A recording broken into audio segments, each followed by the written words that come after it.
ملحقناش نوديه المستشفى، امر الله كان نفذ. ده اللي قالته الفنانه رشا سامي العدل اللي كشفت للجماهير عن وفاه شقيقها احمد سامي العدل بعد رحيل والده ب8 سنين. والغريب انه بنفس الطريقه، وكتير مننا ما كانش مستوعب الخبر ولا حتى مصدقه لحد ما اعلنت عنه شقيقته رشا سامي العدل. تعالوا اقول لكم تفاصيل اللحظات الاخيره في حياته وسبب وفاته، وهتعرفوا كمان من هي والدته الفنانه اللي مثلت في الثمانينات واعتزلت فجاه. تابعونا.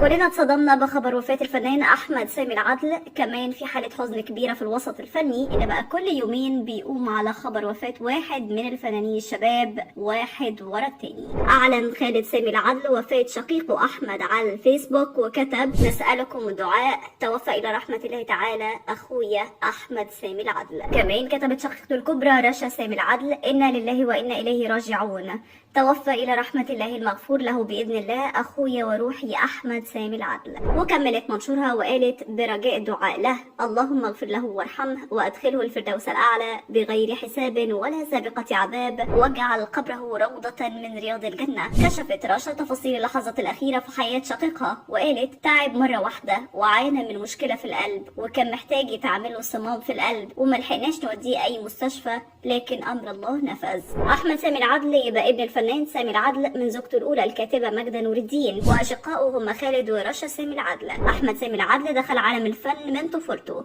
وشارك في فيلم المهاجر سنة 94. درس أحمد في أمريكا ورجع مصر بعد تخرجه وعمل في مجال الفن كمساعد مخرج. شارك في مسلسل حارة اليهود في 2015، ده المسلسل الوحيد اللي جمعه بوالده الفنان الراحل سامي العدل. شارك أحمد سامي العدل كممثل وعمل مساعد مخرج في مسلسل فوق مستوى الشبهات في 2016 مع الفنانة يسرا. كمان شارك في بطولة فيلم تايتانيك بالعربي في 2016، وبعدها اشتغل كمساعد مخرج في مسلسل الحساب يجمع مع الفنانة يسرا، وبعدها شارك في مسلسل نسر الصعيد مع محمد رمضان في 2018. أحمد رحل عن عالمنا بعد رحيل والده الفنان سامي العدل اللي ودع دنيتنا في 2015 عن عمر ناهز 68 سنة بسبب هبوط حاد في الدورة الدموية نتيجة ضعف عضلة القلب. سامي العدل اتولد في سنة 46 في المنصورة، واتخرج في المعهد العالي للفنون المسرحية، وبدأ العمل كممثل من أوائل السبعينات من خلال فيلم كلمة شرف في 72. رحم الله الفنان أحمد سامي العدل ووالده الفنان سامي العدل